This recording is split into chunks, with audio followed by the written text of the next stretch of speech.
Hello guys, ഞാൻ നാട്ടിലാന്നുള്ളത് നിങ്ങൾ അറിഞ്ഞിക്കണല്ലേ? ചെറിയൊരു വെക്കേഷൻ വന്നാണ്. രാവിലെ നീച്ചപ്പോ പൊലമായ നമ്മളതേപോലെ നമ്മളമ്മ കൊണ്ടെടുക്കണാണ് ഈ ലവ് ബേർഡ്സ്. നേരത്തിന് വെള്ളവും തീറ്റും എല്ലാം കൊടുക്കലുണ്ട്. ചിലപ്പോഴൊക്കെ തോന്നലുണ്ട് കേട്ടോ, നമ്മളെക്കാട്ടിയും കൂടുതൽ സ്നേഹിറ്റ് നമുക്ക് കൊടുക്കണ്ടോന്ന്. അതൊരു തോന്നലേക്കാരല്ലേ. എന്തായാലും മഴ ഒരു രക്ഷയില്ല മക്കളെ. അത് രാവിലെ തന്നെ ഇറയത്തിരുന്നാണ്ട് ഈ മഴ കാണാൻ എന്ത് രസറിയും. വെറും വൈബ്. ഇനി അതെല്ലാം കഴിഞ്ഞ് എൻ്റെ അമ്മക്ക് ഏറെ പ്രിയപ്പെട്ട ഒരു സംഗതി കണ്ടത് ഈ കാണുന്ന ചെടികൾ. വില പറയുകയാണെങ്കിൽ ഇതിൻ്റെ ഉള്ളിൽ ചെറിയൊരു ഫാമാക്കി മാറ്റാനാണ് ഉമ്മാന്റെ ഉദ്ദേശം. ഞാൻ അത് മാത്രമാക്കേണ്ടതാക്കണ മീനും ഉണ്ട്. ഒരു ഗ്യാപ്പ് ഉണ്ട് കിട്ടിയപ്പോൾ ഇത് അടുക്കളയിലും വെച്ചിക്കണ സാധനം കണ്ടില്ല നിങ്ങൾ. ഏതായാലും മഴ ഇങ്ങനെ ആസ്വദിച്ചിരിക്കണതിൻ്റെ ഇടയിലാണ് മോള് പൽപ്പൊടി കൊണ്ടുവന്നു. പല്ലാണ്ട് തേച്ചാളി പറഞ്ഞാൽ നിങ്ങൾ വിചാരിച്ചു ഈ കാലത്ത് എന്താ ദേരി തേക്കണ ബ്രഷ് ഇല്ലേന്ന്. സംഗതി ബ്രഷ് ഇല്ല, വാങ്ങിയിട്ട് വേണം. പിന്നെ പറയുകയാണെങ്കിൽ ഈ ബ്രഷൊക്കെ എന്നാ ഉണ്ടായത്.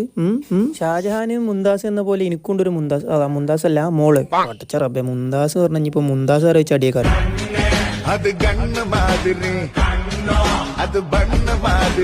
ഏതായാലും നേരെ ഇതൊന്നും ഫിനിഷ് ആക്കട്ടെ. അപ്പൊ